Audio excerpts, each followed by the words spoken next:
সবাই জানে লোকটা খারাপ, লোকটা মৎকুর, লোকটা পাপিষ্ঠ, লোকটা খারাপ। এই লোকটাকে ঘৃণা করিয়া কেউ গোসল করে না, কাফনের কাপড় পরে না, এমনকি জানাজার ব্যবস্থা করে না। এলাকার সব মানুষগুলো এই লোকটার লাশটা জঙ্গলের মধ্যে নিয়ে ফেলে দিয়েছে। একদিন, 2 দিন, 3 দিন হয়ে গেল। আল্লাহু আকবার। 3 দিন পরে আল্লাহ তাআলা ভারতবর্ষের 3 জন আবেদ, 3 জন আল্লাহর ওলিকে স্বপ্নে দেখায়া বলতেছে, রে আবেদের গোষ্ঠীরা, হে আল্লাহর ওলিরা, তোমরা গাফিল হইয়া পড়ে আছো। ওই যে অমুক এলাকার মধ্যে যাও, অমুক এলাকার পাশে যাইয়া দেখবা একটা জঙ্গল, জঙ্গলের মধ্যে গিয়ে দেখবা একজন ব্যক্তি, লোকটা 3 দিন আগে দুনিয়ার জমিন থেকে বিদায় হয়ে গেছে। এলাকার মানুষ তারে ঘৃণা করিয়া, অহংকার করিয়া, আহারে তার প্রতি বিদ্বেষ রাখিয়া ঘৃণা করছে। খারাপ যে মতকুর, এই বিদায় ঘৃণা করিয়া লোকটার লাশটা আজকে 3 দিন ধরে জঙ্গলের মধ্যে পড়ে আছে। তোমরা 3 জন আবেদ যাইয়া লোকটারে জঙ্গল থেকে উঠায়া গোসল করায়া কাফনের কাপড় পরিধান করায়া জানাজার নামাজ দিয়া তোমরা তোমাদের বাড়িতে যাও। আল্লাহু আকবার। ভারতবর্ষের 3 জন আবেদ যাইয়া এই লোকটারে অমুক জঙ্গল থেকে উঠায়া রিসিভ করিয়া গোসল করায়া কাফনের কাপড় পরিধান করায়া জানাজার নামাজ পড়বে। এমন সময় দেখবেন জানাজার মাঠে কিন্তু একটা এলান হয়, লোকটা কেমন ছিল, কেমন ছিল, এমন এলান হয় কি হয় না? যেই মাত্র এলান হয়েছে, সকলে বলতে লাগলো, এই লোকটা বড় পাপাচার ছিল, লোকটা বড় জালেম ছিল, লোকটা মৎকুর ছিল। তার জালেমের কারণে আমরা এলাকাতে সঠিকভাবে বসবাস করতে পারতাম না। আল্লাহু আকবার। এমন সময় ওই যেই নওজোয়ানটাকে কেরাসিন তেলের ব্যবস্থা করে দিয়া আল্লাহু আকবার বাড়িতে গিয়া ঘুমাইছিল, ওই নওজোয়ান যুবকটা বিনায়া বিনায়া কান্দে আর এলাকাবাসীকে লক্ষ্য করে বলে, ওরে এলাকাবাসী শুনো, তোমাদের সকলের চোখের দৃষ্টিতে লোকটা খারাপ ছিল, মৎকুর ছিল, পাপাচার ছিল, কিন্তু গত 3 দিন আগে দুনিয়ার জমিন থেকে বিদায় হওয়ার আগে এই লোকটা আমাকে আল্লাহর কোরআন তেলাওয়াত করার জন্য, আল্লাহর কোরআন পড়ার জন্য কেরাসিনের তেলের ব্যবস্থা করে দিয়েছে। যেই কারণে আমি এই কেরাসিন তেল দিয়া হারিকেল ধরায়া ধরায়া আল্লাহর কোরআন পড়তে পারতাম। আল্লাহু আকবার। আমার ভাইজান যেদিন কেরাসিন তেলের ব্যবস্থা করিয়া দিয়া বাড়িতে গেছে, এই রাত্রে দুনিয়া থেকে বিদায় হয়ে গেছে। আল্লাহু আকবার। তোমরা তারে ঘৃণা করিয়া, তোমরা তারে খারাপ ভাবিয়া গোসল করাও নাই, কাফনের কাপড় পরাও নাই। আজকে 3 দিন হয়ে গেছে দুনিয়ার জমিন থেকে বিদায় হয়ে গেছে, কিন্তু আল্লাহু আকবার, এই সকাল থেকে সন্ধ্যার সময় রাত্রেবেলা যখন আমি ঘুমাইলাম, ঘুমের ঘরে স্বপ্নে দেখেছি আমার ওই মৎকুর ভাইটা আল্লাহর নবীর সঙ্গে জান্নাতের ভিতরে প্রবেশ করছে। সুবহানাল্লাহ। আল কুরআন হারফান ফালাহু 10 হাসানা। হে আমার উম্মত, আল্লাহর কোরআন থেকে একটা অক্ষর বুঝে হোক না বুঝে হোক, যদি তুমি তেলাওয়াত করো, বিনিময়ে কমপক্ষে একটা অক্ষর তেলাওয়াতের বিনিময়ে কমপক্ষে 10টা নেক আল্লাহ তোমার আমল নামায় দিব। জোরে কোন সুবহানাল্লাহ। আচ্ছা বলেন, দুনিয়ার বই পুস্তক, বাংলা কোন, অঙ্ক কোন, ইংরেজি কোন, গ্রামার কোন, বিজ্ঞান কোন, এগুলো যদি আমরা পড়তে পড়তে মুখস্থ করি, নেক হবে? নেক হবে না। কিন্তু আল্লাহর কোরআন আপনি তেলাওয়াত করতেছেন, কোরআনের অর্থ জানতেছেন না, বুঝতেছেন না, তেলাওয়াত করলেই সওয়াব আছে না নাই? সওয়াব আছে। ভারতবর্ষে একটি ঘটনা কিতাবের মধ্যে উল্লেখ করছে, আল্লাহর একজন সাধারণ বান্দা, সে আল্লাহর কোরআন তেলাওয়াত করতে পারত না। এই আল্লাহর বান্দা দুনিয়ার জমিন থেকে বিদায় হওয়ার পরে উনি যখন মারা গেছে, তখন সকাল থেকে সন্ধ্যা পর্যন্ত চতুর্থ রাস্তার মোড়ে এই এলাকার মানুষগুলো গিয়া দাঁড়ায় রয়েছে। দেখি এই রাস্তা দিয়া কোনো হাফেজে কোরআন, আলেমে কোরআন, আলেম মুফতি সাহেব নিয়ে আসা যাওয়া করে। যদি আসা যাওয়া করে দেখা হয়, আর এই হুজুরে আমাদের লোকটারে গোসল করাবে, কাফনের কাপড় পরাবে, জানাজা পরাবে, কবরস্থ করবে। আচ্ছা বলেন আপনারা, আজকে থেকে 30 বছর 40 বছর আগে এত হাফেজে কোরআন, আলেমে কোরআন ছিল? 2 গ্রাম 3 গ্রাম মিললে একজন কারি সাহেব পাওয়া গেছে, ঠিক কি ঠিক না? ভাইয়ের আমার লক্ষ্য করে শুনুন, কিতাবের মধ্যে উল্লেখ করা হয় এই কারি সাহেবের নাম মুন্সি তমিজউদ্দিন রহমাতুল্লাহি আলাইহি। আল্লাহু আকবার। সাধারণ একটা মানুষ যখন দুনিয়ার জমিন থেকে বিদায় হয়ে গেছে, এই মানুষটাকে গোসল করাবে কে? কাফনের কাপড় কে পরাবে? জানাজার নামাজ কে পড়াবে? এলাকার মানুষগুলো চতুর্থ রাস্তার মোড়ে যাইয়া দাঁড়ায় রইছে। দেখি এই 4 রাস্তার মোড় দিয়া কোন হাফেজে কোরআন, কোন আলেমে কোরআন আসা যাওয়া করে কিনা। যদি আসা যাওয়া করে তাহলে বলবো, হুজুর আমাদের লোকটা দুনিয়ার থেকে বিদায় হয়ে গেছে, লোকটারে গোসল করায় দেন, কাফনের কাপড় পরায় দেন, জানাজার নামাজটা পড়ায় দেন। আল্লাহু আকবার। ঠিকই দেখা গেছে সন্ধ্যার সময় এই মুন্সি তমিজউদ্দিন রহমাতুল্লাহি আলাইহি বাইসাইকেল দিয়া তিনি অফিস থেকে বাড়ির দিকে রওনা দিয়েছে। এমত অবস্থায় এলাকার লোকেরা বলতে লাগলো, ওগো হুজুর আমাদের লোকটা সকালবেলা দুনিয়ার থেকে বিদায় হয়ে গেছে, কিন্তু আমাদের এলাকার মধ্যে এমন একজন শিক্ষিত মানুষ, কোরআনের হাফেজ নাই, কারি সাহেব নাই, আলেমে কোরআন নাই, যার কারণে আমরা লোকটারে গোসল করাইতে পারি না, কাফনের কাপড় পরিধান করাইতে পারি না, এমন কি জানাজার নামাজটা পড়াইতে পারি না। ওগো হুজুর মেহেরবানি করে আপনি যদি আমাদের লোকটারে গোসল করাইয়া দিতেন, কাফনের কাপড়টা পরিধান করাই দিতেন, জানাজার নামাজটা পড়াইয়া দিতেন, তাহলে আমাদের উপকার হইতো। জোরে কোন সুবহানাল্লাহ। ভাইয়ের আমার শুধু তাই নয়, এই মুন্সি তমিজউদ্দিন রহমাতুল্লাহি আলাইহি এই এলাকায় গেলেন, গিয়ে লোকটারে গোসল করায়া, কাফনের কাপড় পরিধান করায়া, জানাজার নামাজটা পড়ায়া তিনি যখন আবার বাইসাইকেল করে বাড়ির দিকে রওনা দিলেন, বাড়িতে যাওয়ার পর ওনার কিছু প্রয়োজনীয় কাগজপত্র পাইতেছে না। তিনি বাড়িতে তন্ন তন্ন করে খোঁজ খবর নিলেন, বাড়িতে নাই। অফিসে খোঁজ খবর নিলেন, অফিসও নাই। এমন গুরুত্বপূর্ণ কাগজ না থাকলেও অসুবিধা, সমস্যা হয়ে যাবে। আল্লাহু আকবার। আল্লাহর ওয়ালি মুন্সি তমিজউদ্দিন রহমাতুল্লাহি আলাইহি দিলে বলতেছে, আমি যে লোকটারে কবরস্থ করছি, কবরের ভিতরে আমি নিজে নামছি, আমার মনে হয় আমার প্রয়োজনীয় কাগজপত্রগুলো এই কবরের ভিতরে পড়ে গেছে। জোরে কোন সুবহানাল্লাহ। ভাইয়ের আমার সত্যি সত্যি দেখা গেছে আল্লাহর ওলি মুন্সি তমিজউদ্দিন রহমাতুল্লাহি আলাইহি আবার বাড়ি থেকে বাইসাইকেল করিয়া এই গ্রামের মধ্যে আসলেন। আসার পর এলাকার এলাকার লোকদেরকে ডাকায়া বলতেছে, ও আমার ভাইরা, আমার কিছু প্রয়োজনীয় কাগজপত্রগুলো আমার দিল সাক্ষী দিচ্ছে এই কবরের ভিতরে পড়ে গেছে। তোমরা যদি অনুমতি দাও, তোমরা যদি আমাকে অনুমতি দাও, তাহলে আমি এই কবরের মাটিগুলো সরাইয়া, বাঁশগুলো সরাইয়া আমি আমার প্রয়োজনীয় কাগজপত্রগুলো বের করব। আল্লাহু আকবার। এলাকার মানুষ সবাই যখন অনুমতি দিলেন, ঠিকই দেখা গেছে কবরের মাটি সরাইছে, কবরের ভিতর থেকে মেশকে আম্বরের ঘ্রাণ বের হচ্ছে। জোরে কোন আল্লাহু আকবার। এই কবরের ভিতর থেকে মিশকে আম্বরের গান বের হচ্ছে।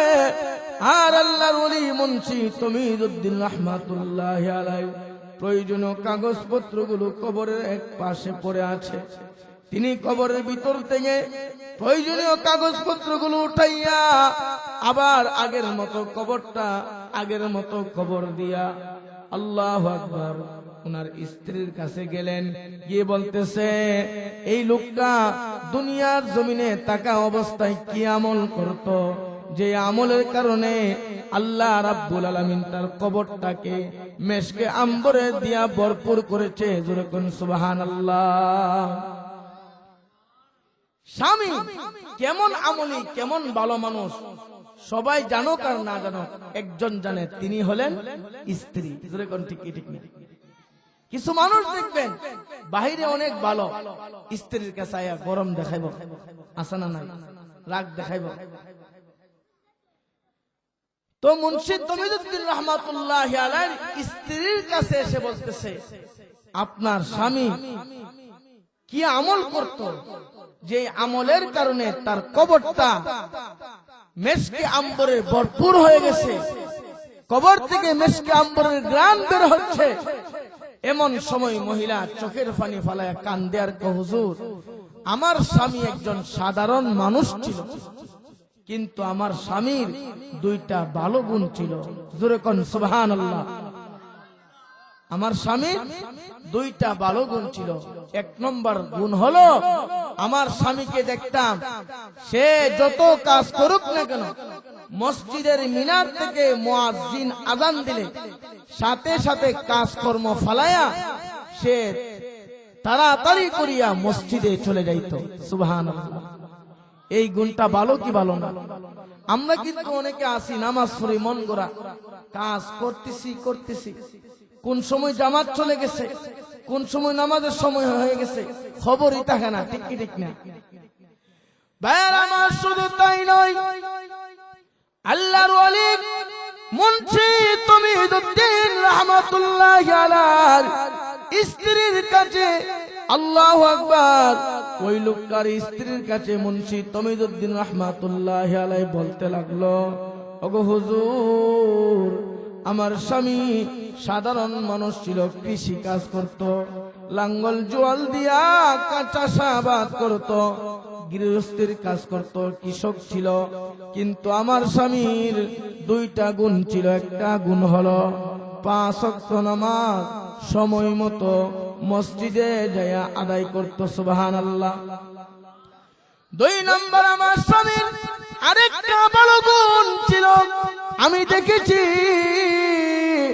ইয়াশারের নামাজের পর বাড়িতে আসিয়া আল্লাহর কোরআনটা হাতে লইয়া এরকম ভাবে কালা কালা অক্ষরগুলো এই আঙ্গুলটা দিয়া গুঠাইতো আর বলতো, ইয়ে সাচ কাহেন, ইয়ে সাচ কাহেন, ইয়ে সাচ কাহেন। এটা সত্য কিতাব, এই কিতাবের মধ্যে যা কিছু লেখা আছে সব সত্য। এই কথা বলতো আর চোখের পানি ফালায়া ফালায়া আমার স্বামী কান্ত। জোরে কোন সুবহানাল্লাহ। হযরত মুন্সি তমিজউদ্দিন রাহমাতুল্লাহি আলাইহি বলেন, মা, আমার দিল বলতেছে এই দুইটা ভালো গুণ থাকার কারণে তোমার স্বামীকে আল্লাহ তাআলা মাফ করে দিয়েছে। সুবহানাল্লাহ। জোরে কোন। শুধু তা নয়, তোমার স্বামীর কবরটাকে আল্লাহ তাআলা মেশকে আম্বর দিয়া ভরপুর করে দিয়েছে। সুবহানাল্লাহ। এজন্য কোরআন পড়তে হবে, কোরআনকে মহব্বত করতে হবে, কোরআন ওয়ালাদেরকে ভালোবাসতে হবে। জোরে কোন ঠিক কি ঠিক না? মাদ্রাসার একটা তালেবুল ইলমকে দেখলে মায়া করতে হবে, একটা চকলেট দিতে হবে। হ্যাঁ, একজন হাফেজে কোরআন রাস্তা দিয়ে যা পরিচিত, তারে চিনেন জানেন, মসজিদের ইমাম সাহেব, তারে এক কাপ চা খাওয়ান, আদর করেন, মহব্বত করেন, ভালোবাসেন। নবীজি বলেন, আল মারউ মা মান আহাব্বা, যার সাথে যার মহব্বত হবে তার সাথে তার হাসর হবে, তার সাথে তার কিয়ামত হবে। জোরে কোন সুবহানাল্লাহ। ভাইয়ার আমার, শুধু তাই নয়, কিতাবের মধ্যে আরো এমন ঘটনা আছে, একজন মক্কুর ব্যক্তি সারা জীবন পাপাচার করেছে, মদ পান করতে করতে বেহুশ, সব সময় মদ পান করত।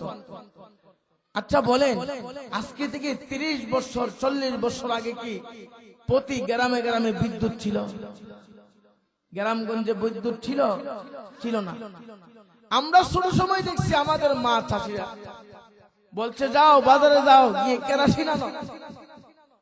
যেদিন কেরাসিন থাকতো ওই দিন কুফি অথবা হারিকেল ধরাইতো, আর যেদিন কেরাসিন শেষ হয়ে যাইতো ওই দিন বলতো তাড়াতাড়ি খানা খাইলাও, কুফির মধ্যে কেরাসিন নাই, হারিকেলের মধ্যে কেরাসিন নাই, এমন বলতে কি বলতো?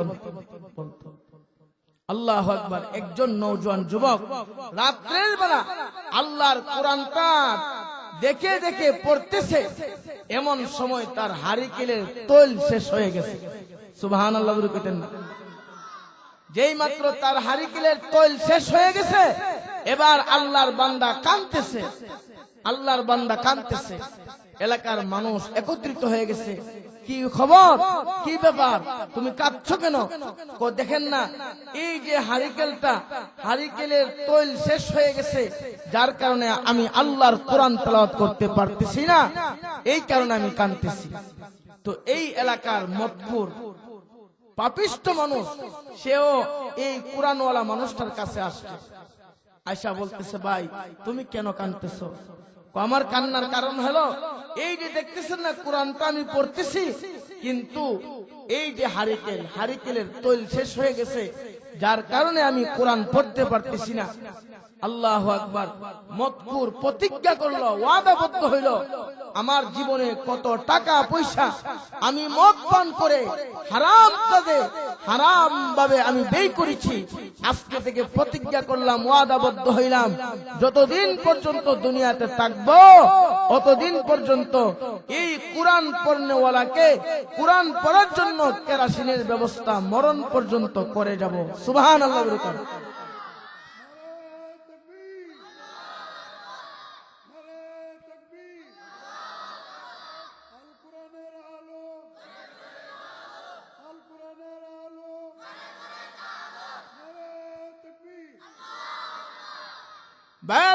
লক্ষ্য করে শুনুন, ওই মদখোর ব্যক্তি দিলে দিলে প্রতিজ্ঞা করিয়া পাশের দোকানদারের কাছে যাইয়া বলতেছে, ভাইজান আপনার দোকানে কি কেরাসিন তেল আছে নাকি? এমন সময় দোকানদার লোকটা বলতে লাগলো, হ্যাঁ আছে। আল্লাহু আকবার। এই মদখোর ব্যক্তিরা 1 লিটার কেরাসিন তেল কিনিয়া নওজোয়ান যুবকের হাতে দিয়া বলতেছে, এই কেরাসিন তেলগুলো তোমার হারিকেলের ভিতরে দাও, দিয়ে তুমি আল্লাহর কোরআন তেলাওয়াত করো, আর আমি মরণ পর্যন্ত ওয়াদাবদ্ধ হইলাম, প্রতিজ্ঞা করলাম, আমি দুনিয়াতে যতদিন জীবিত থাকব ততদিন পর্যন্ত তোমাকে কোরআন পড়ার ব্যবস্থা করব। জোরে কোন সুবহানাল্লাহ। ভাইরা আমার, আল্লাহর কুদরত বলে নাই না, এই মদখোর ব্যক্তিরা রাত্রির বেলা এই কেরাসিনের বোতলটা দিয়া যখন বাড়িতে গেছে, আল্লাহু আকবার, বাড়িতে যাইয়া ঘুমাইছে, ঘুমের ঘরে দুনিয়ার জমিন থেকে বিদায় হয়ে গেছে। জোরে কোন সুবহানাল্লাহ। দুনিয়ার থেকে বিদায় হওয়ার পর এলাকার মানুষ সবাই জানে লোকটা খারাপ, লোকটা মদখোর, লোকটা পাপিষ্ঠ, লোকটা খারাপ। এই লোকটাকে ঘৃণা করিয়া কেউ গোসল করে না, কাফনের কাপড় পরে না, এমনকি জানাজার ব্যবস্থা করে না। এলাকার সব মানুষগুলো এই লোকটার লাশটা জঙ্গলের মধ্যে নিয়ে ফেলে দিয়েছে। 1 দিন 2 দিন 3 দিন হয়ে গেল। আল্লাহু আকবার। 3 দিন পরে আল্লাহ তাআলা ভারতবর্ষের 3 জন আবেদ, 3 জন আল্লাহর ওলিকে স্বপ্নে দেখায়া বলতেছে, রে আবেদের গোষ্ঠীরা, হে আল্লাহর ওলিরা, তোমরা গাফিল হইয়া পড়ে আছো, ওই যে অমুক এলাকার মধ্যে যাও, অমুক এলাকার পাশে যাইয়া দেখবা একটা জঙ্গল, জঙ্গলের মধ্যে গিয়ে দেখবা একজন ব্যক্তি, লোকটা 3 দিন আগে দুনিয়ার জমিন থেকে বিদায় হয়ে গেছে।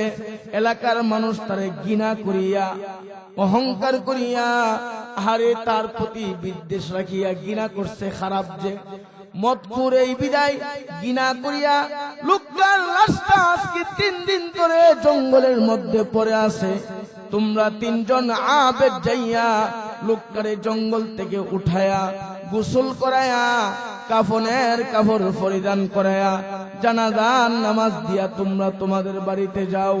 আল্লাহু আকবার। ভারতবর্ষের 3 জন আবেদ যাইয়া এই লোকটারে অমুক জঙ্গল থেকে উঠায়া রিসিভ করিয়া গোসল করায়া কাফনের কাপড় পরিধান করায়া জানাজার নামাজ পড়বে। এমন সময় দেখবেন জানাজার মাঠে কিন্তু একটা এলান হয়, লোকটা কেমন ছিল এমন এলান হয় কি হয় না? যেই মাত্র এলান হয়েছে সকলে বলতে লাগলো এই লোকটা বড় পাপাচার ছিল, লোকটা বড় জালেম ছিল, লোকটা মতকুর ছিল। তার জালেমের কারণে আমরা এলাকাতে সঠিকভাবে বসবাস করতে পারতাম না। আল্লাহু আকবার। এমন সময় ওই যেই নওজোয়ানটাকে কেরাসিন তেলের ব্যবস্থা করে দিয়া আল্লাহু আকবার বাড়িতে গিয়া ঘুমাইছিল, ওই নওজোয়ান যুবকটা বিনায়া কান্দে আর এলাকাবাসীকে লক্ষ্য করে বলে, ওরে এলাকাবাসী শুনো, তোমাদের সকলের চোখের দৃষ্টিতে লোকটা খারাপ ছিল, মতকুর ছিল, পাপাচার ছিল, কিন্তু গত 3 দিন আগে দুনিয়ার জমিন থেকে বিদায় হওয়ার আগে এই লোকটা আমাকে আল্লাহর কোরআন তেলাওয়াত করার জন্য, আল্লাহর কোরআন পড়ার জন্য কেরাসিনের তেলের ব্যবস্থা করে দিয়েছে। যেই কারণে আমি এই কেরাসিন তেল দিয়া হারিকেল ধরায়া আল্লাহর কোরআন পড়তে পারতাম। আল্লাহু আকবার। আমার ভাইজান যেদিন কেরাসিন তেলের ব্যবস্থা করিয়া দিয়া বাড়িতে গেছে, এই রাত্রে দুনিয়া থেকে বিদায় হয়ে গেছে। আল্লাহু আকবার। তোমরা তারে ঘৃণা করিয়া, তোমরা তারে খারাপ ভাবিয়া গোসল করাও নাই, কাফনের কাপড় পরাও নাই। আজকে 3 দিন হয়ে গেছে দুনিয়ার জমিন থেকে বিদায় হয়ে গেছে, কিন্তু আল্লাহু আকবার, এই সকাল থেকে সন্ধ্যার সময় রাত্রে বেলা যখন আমি ঘুমাইলাম, ঘুমের ঘরে স্বপ্নে দেখেছি আমার ওই মতকুর ভাইটা আল্লাহর নবীর সঙ্গে জান্নাতের ভিতরে প্রবেশ করছে। সুবহানাল্লাহ। শুধু তাই নয়, এই 3 জন আবেদ বলতে লাগলেন, হে এলাকাবাসী, তোমাদের চোখের দৃষ্টিতে লোকটা খারাপ, আসলে লোকটা ছিল পাপাচারী, মতখোর, কিন্তু লোকটা 3 দিন আগে যখন দুনিয়ার জমিন থেকে বিদায় হয়ে গেছে, তোমরা তারে গোসল করাও নাই, কাফনের কাপড় পরাও নাই, জানাজার নামাজটা পর্যন্ত পড়াও নাই। তোমরা যখন তারে ঘৃণা করিয়া জঙ্গলের মধ্যে ফেলে দিয়ে আসছো, আমরা 3 জন ব্যক্তিরে আল্লাহ তাআলা স্বপ্নে দেখায়া বলছে, রে আবেদরা, এত গাফেল হইলে কেমনে কি হবে? গাফেল হইয়া থাকিও না, যাও অমুক এলাকায় যাও, অমুক এলাকার পাশে জঙ্গলে গিয়ে দেখবা একজন ব্যক্তি দুনিয়া থেকে বিদায় হয়ে গেছে। আমরা যখন আল্লাহর পক্ষ থেকে এলহাম পাইলাম, এলহামটা পাইয়া এই লোকটাকে রিসিভ করার জন্য আসলাম। আল্লাহু আকবার। লোকটা 3 দিন আগে দুনিয়া থেকে বিদায় হয়ে গেছে, কিন্তু 3 দিন পর্যন্ত জঙ্গলের মধ্যে পড়েছিল। এই লোকটারে সাপও কাটে নাই, বিচ্ছু খাই নাই, এমনকি কোনো পোকামাকড় পর্যন্ত তারে স্পর্শ করে নাই। জোরে কোন সুবহানাল্লাহ। শুধু তাই নাই ভাইরা আমার, এই 3 জন আবেদ বলতে লাগলেন, হে এলাকাবাসী, এই লোকটা মরার আগে কিন্তু একটা ভালো কাজ করছে। এই ভালো কাজটা কি তোমরা কিন্তু জানো না। এই লোকটা মারা যাওয়ার রাত্রিতে একজন কোরআনের খাদেমকে কোরআন পড়ার জন্য কেরাসিন তেলের ব্যবস্থা করে দিয়েছে। এই যে জানাজার মাঠে এই লোকটাও কিন্তু উপস্থিত আছে। আল্লাহু আকবার। 3 জন আবেদ বলতে লাগলো, ওই যে কোরআনওয়ালাকে কোরআন পড়ার ব্যবস্থা করেছে, এই জন্য মহান আল্লাহ খুশি হইয়া ওই লোকটাকে জান্নাতি বানায়া দিছে। জোরে কোন সুবহানাল্লাহ। এই জন্য আমার ভাইয়েরা শুধু তাই নয়, হাদিস শরীফের মধ্যে আসছে আল্লাহর নবী বিশ্ব নবী রাহমাতুল লিল আলামিন বলেন, قال النبي صلى الله عليه وسلم يقال لصاحب القرآن اقرأ وارتقي ورتل كما كنت ترتل في الدنيا فإن منزلك عند آخر آيات تقرأها سبحان الله بركان। হাদিস শরীফের মধ্যে বিশ্ব নবীজি বলেন, এই হাফেজুল কোরআনের কি দাম জানো তোমরা? যদিও একজন হাফেজ, একজন আলেম দুনিয়ার জমিনে সঠিক সম্মান না পায়, কিন্তু আল্লাহর কাছে তার কত দাম, আল্লাহর কাছে তার কত সম্মান, আল্লাহর কাছে তার কত ইজ্জত। আল্লাহ তাআলা তারে এমন ইজ্জতি, এত সম্মানী বানাইছে, আল্লাহর কোরআনের একটা আয়াত তেলাওয়াত করবে, এক তালার মালিক হবে। সুবহানাল্লাহ। দ্বিতীয় আয়াত তেলাওয়াত করবে, দ্বিতীয় তালার মালিক হবে। এইভাবে হাফেজ কোরআন, আল্লাহর কোরআন দুনিয়াতে যেমন ভাবে তার তিলের সহিত তেলাওয়াত করত, ঠিক তেমনি ভাবে হাসরের ময়দানে তেলাওয়াত করবে। আর তার মাকাম, তার উঁচু, তার সম্মান আল্লাহর কাছে বাড়তে বাড়তে এমনকি সে তার কোরআনের তেলাওয়াত যেখানে শেষ হবে, তার বাসস্থান ওইখানে শেষ হবে। সুবহানাল্লাহ। শুধু কি তাই, আল্লাহর রাসূল বলেন, قال النبي صلى الله عليه وسلم يشفع يوم القيامة الثلاث الأنبياء ثم العلماء ثم الشهداء। আল্লাহর নবী বলেন, উম্মতরা রে, কিয়ামতের কঠিন ময়দানে আল্লাহ রাব্বুল আলামিন তিন শ্রেণীর মানুষকে সুপারিশ করার ক্ষমতা দিবে। সুবহানাল্লাহ। হাসরের কঠিন মুসিবতের দিনে এই তিন শ্রেণীর মানুষ ব্যতীত আল্লাহর আদালতে আর কোনো মানুষ সুপারিশ করতে পারবে না। মেম্বার, চেয়ারম্যান, এমপি, মন্ত্রী, রাষ্ট্রপ্রধান, এমনকি প্রধানমন্ত্রী কেউ পারবে না।